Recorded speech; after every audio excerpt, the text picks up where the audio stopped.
नमस्कार दोस्तों, आज हम बात करने वाले हैं नालंदा विश्वविद्यालय की, जो कि भारत का बहुत पुराना शिक्षा संस्थान है। नालंदा विश्वविद्यालय उच्च शिक्षा का बेहद ही प्रसिद्ध विश्वविख्यात केंद्र है। यह वही नालंदा विश्वविद्यालय है जिसके समय में भारत विश्व गुरु था। यह दुनिया के सबसे पुराने विश्वविद्यालयों में से एक है। आज हम इस वीडियो में बात करेंगे नालंदा विश्वविद्यालय के स्थापना की, व इसकी स्थापना किसने करवाई तथा इसका विनाश कब और किसने किया और विनाश करने का क्या कारण है। तो आप बने रहिए वीडियो के अंत तक।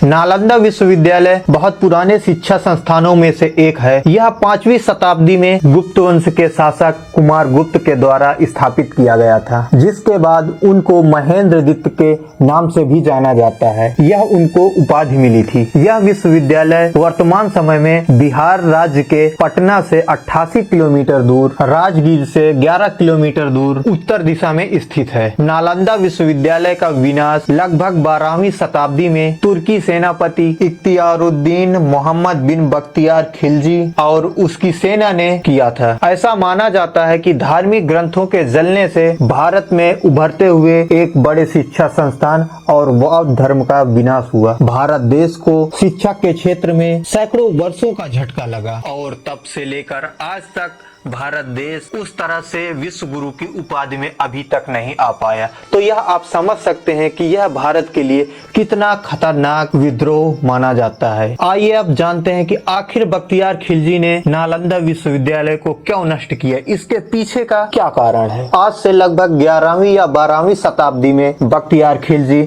उत्तर भारत के कुछ क्षेत्रों में अपना अधिकार जमा चुका था और एक बार वो काफी बीमार पड़ गया। उसने अपने हकीमों से काफी इलाज करवाया, लेकिन वह सही नहीं हो सका और वह मरने जैसी स्थिति में आ पहुंचा। तभी किसी ने उसको सलाह दी कि वह नालंदा विश्वविद्यालय के आयुर्वेद प्रमुख श्री भद्राचार्य जी को दिखाए, वह उसको सही कर सकते हैं। परंतु खिलजी इसके लिए तैयार नहीं था। उसको अपने हकीमों के ऊपर ज्यादा भरोसा था, लेकिन दिन प्रतिदिन हालात बिगड़ते गए और वह सही न हो सका। अंत में उसने नालंदा विश्वविद्यालय के प्रमुख आचार्य श्री राहुल भद्राचार्य जी को बुलाया और उसने वैद्यराज जी के सामने एक अजीब सी शर्त रखी। उसने कहा कि मैं आपके द्वारा दी गई किसी भी तरह की दवा का सेवन नहीं करूंगा और आप मुझे सही करके दिखाएं। वैद्यराज जी ने कुछ समय तक सोचते रहे और सोचने के बाद उन्होंने खिलजी की यह शर्त मान ली। कुछ दिनों के बाद वह खिलजी के पास गए और उनके हाथ में एक कुरान की पुस्तक थी। वह खिलजी के पास गए और खिलजी से कहा, आप इस कुरान की पुस्तक को रोज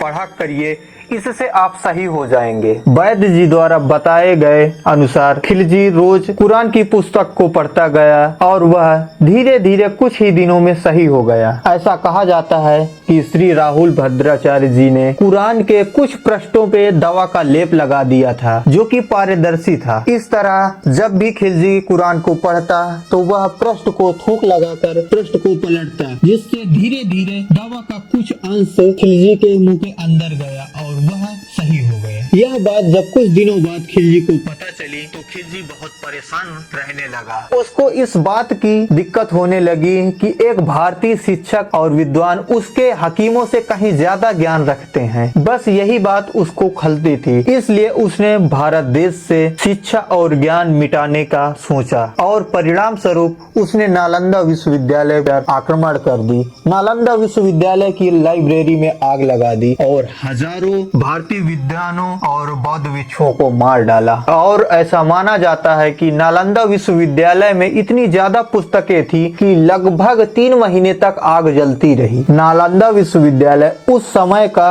दूसरा सबसे पुराना विश्वविद्यालय था। नालंदा विश्वविद्यालय 800 सालों तक अपने अस्तित्व में रहा। नालंदा विश्वविद्यालय का इतिहास चीन के वेनसांग और इत्सिंग ने खोजा था। ये दोनों 7वीं शताब्दी में भारत आए हुए थे और इन्होंने उस समय नालंदा विश्वविद्यालय को दुनिया का सबसे बड़ा विश्वविद्यालय बताया था। इस विश्वविद्यालय में मेरिट के आधार पर चयन होता था और छात्रों को निःशुल्क शिक्षा प्रदान की जाती थी तथा उनके रहने के लिए भोजन और रहने की पूरी व्यवस्था बिल्कुल निःशुल्क थी। इस विश्वविद्यालय में लगभग 10,000 विद्यार्थी पढ़ते थे और लगभग 2,000 अध्यापक पढ़ाने का काम करते थे। इस विश्वविद्यालय में भारत ही नहीं बल्कि विदेश से भी छात्र पढ़ने के लिए आते थे, जैसे कोरिया, जापान, चीन, तिब्बत, इंडोनेशिया, ईरान, ग्रीस, मंगोलिया आदि देशों से भी यहाँ छात्र पढ़ने के लिए आते थे। इस विश्वविद्यालय में 9 मंजिला लाइब्रेरी थी और इस लाइब्रेरी के 3 भाग थे, रत्नरंजन, रत्नोदक्ष और रत्न सागर। इस विश्वविद्यालय में धर्मगुंज नाम की एक लाइब्रेरी थी।